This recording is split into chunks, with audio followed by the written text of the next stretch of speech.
నిజంగా అన్యాయం జరుగుతుంది.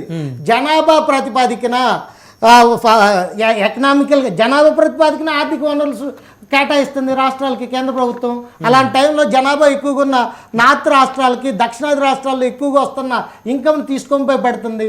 ఇప్పుడు బీహారు 200 సంవత్సరాల క్రితం మనం కూడా చదువుకున్నాం.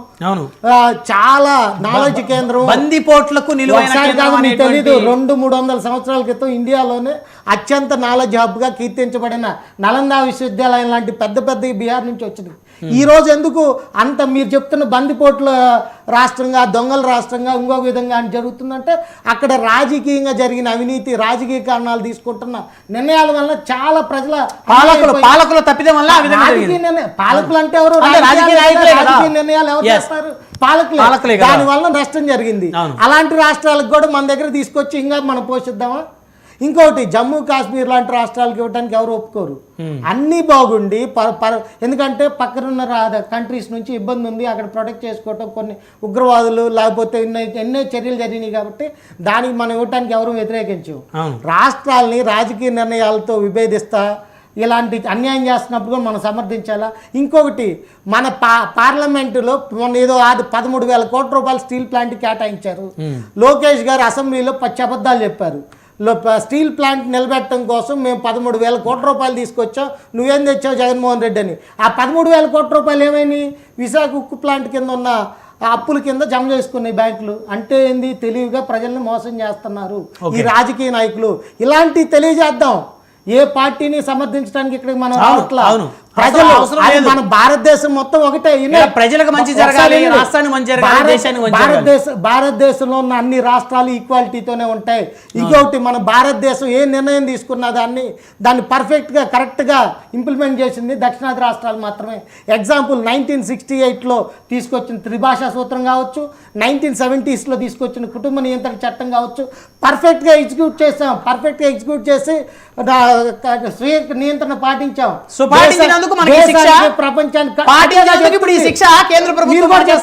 కేంద్రం అసమానతలు చెప్పట్లేదని తిరుపతి రావు గారు చెప్పారు. 2025-26 వార్షిక బడ్జెట్ లో సుమారు 60 దేశ ఆర్థిక బడ్జెట్ లో 60% 7 రాష్ట్రాలకి ఏ ప్రామాణికంగా ఇచ్చారు, మిగతా 22 రాష్ట్రాలకి మిగతా 40% ఏ ప్రామాణికంగా ఇచ్చారు. ఆ 7 రాష్ట్రాల్లో ఎలక్షన్స్ ఉన్నాయి కాబట్టి అలొకేట్ చేసి బడ్జెట్లు విపరీతంగా ఇచ్చేసి ఎలక్షన్స్ లో గెలుద్దామని తప్పితే ఆ రాష్ట్రాలను బాగు చేద్దామని ఎక్కడ లేవు. ఎందుకంటే ఆ 7 రాష్ట్రాల్లో తమిళనాడు, వెస్ట్ బెంగాల్ కూడా ఉంది కాబట్టి నేను ఈ విధంగా అనుకున్నా.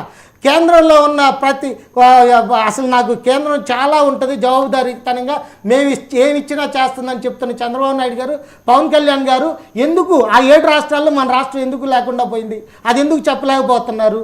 దేశ ఆర్థిక దాంట్లో మన వాటా ఎంత, మనకు వస్తుంది ఎంత, మనకి ఎందుకు ఇవ్వట్లేదు, ఇది ఎందుకు క్వశ్చన్ చేయలేకపోతున్నారు? నియంత్రణగా ప్రాంతాల మధ్య భాషల మధ్య విభేదాలు సృష్టిస్తున్న కేంద్ర ప్రభుత్వాన్ని ఎందుకు నిలదీయలేకపోతున్నారు? అధికారంలో లేనప్పుడేమో పాచిపోయిన లడ్డూలు ఇచ్చారని చెప్పారు. ఇప్పుడేం జరిగిందని చెప్పి బీజేపీ పార్టీని ఆ విధంగా పొగుడుతున్నారంటే కల్తీ నెయ్యిలో ఆ పాచిపోయిన లడ్డూలు కలిసిపోయి ఎవరు పొగుడుతున్నారండి? బీజేపీ ఈతనే దక్షిణాది రాష్ట్రాల్లో స్టాలిన్ తమిళనాడు ప్రభుత్వం త్రిభాషా సూత్రాన్ని ఈ రోజు వ్యతిరేకించాల. 1968 స్టాలిన్ ప్రాంతీయవాదం రెచ్చగొట్టి రూపాయి కూడా మార్చే స్టాలిన్ ని, హిందూ సనాతన సాంప్రదాయాన్ని కరోనా వైరస్ స్టాలిన్ వెనకేసుకొస్తారేంటండి? ప్రాంతీయవాదం రెచ్చగొట్టే స్టాలిన్ రెచ్చగొట్టే పవన్ కళ్యాణ్ గారికి మీరు సలహా చెప్పాల్సిన అవసరం లేదు, చంద్రబాబు సలహా చెప్పాల్సిన అవసరం లేదు. ఆయన వ్యక్తి రాజకీయాల్లో ఉన్నారు. ఆయన అప్పుడు పరిస్థితులు వేరు, అప్పుడు పరిస్థితి వేరు, ఇప్పుడు పరిస్థితులు. నరేష్ గారు పరిస్థితి ఎందుకండి? మీకు వెయిట్ చేయండి, వెయిట్ చేయాలండి, ఎందుకు తొందరపడండి? ఇప్పుడు అధికారులు వచ్చారు, ఊరకనే చెప్తారు. ఆయన తిరుపతి లేకపోతే నువ్వు అధికారులు ఉన్నావో చెప్పండి. జగన్ కాదని కూటమి అధికారులు వచ్చారు చెప్పండి, ఊరకనే చెప్తారు. పవన్ కళ్యాణ్ వచ్చిన స్థాయి ఇది కాదు. పరిపాలన చేయనివ్వండి, స్పందించమనండి. అంతే చేయకుండా ఊరకనే 10 మాసాలకే అంత అయిపోయిందంటే ఎట్లా? 5 సంవత్సరాలు ఓపీ పట్టారు జగన్మోహన్ రెడ్డి పరిచారుగా, మరి 10 నెలల్లో ఓపీ పట్టండి. మరి పట్టకపోతే ఎట్లా అండి? ఓరు చెప్పారు, ఆరేదో చెప్పలేదని చెప్పారండి సార్. ఓవరాల్ బ్రహ్మనాయుడు గారు ఇది ఆయా రాష్ట్రాల భవిష్యత్ అండి. ఇప్పుడు స్టాలిన్ వెనక స్టాలిన్ యొక్క ప్రాంతీయవాదాన్ని రెచ్చగొట్టి ద్రవిడిజం రెచ్చగొడుతున్నాడు. అక్కడ రూపాయిని మార్చుకున్నాడు. ఆయన్ని పొగుతారు ఎందుకంటే ఇలా స్టాలిన్ పొగడ ఉదయనిధి స్టాలిన్ కరోనా వైరస్ తో పోలుస్తాడు. తప్పది. రాష్ట్ర భవిష్యత్తు ముఖ్యం అన్నప్పుడు ఏమండి ఒకటే బైబిల్ ప్రాంతీయవాదాలు చేసిన రెచ్చగొట్టకూడదు.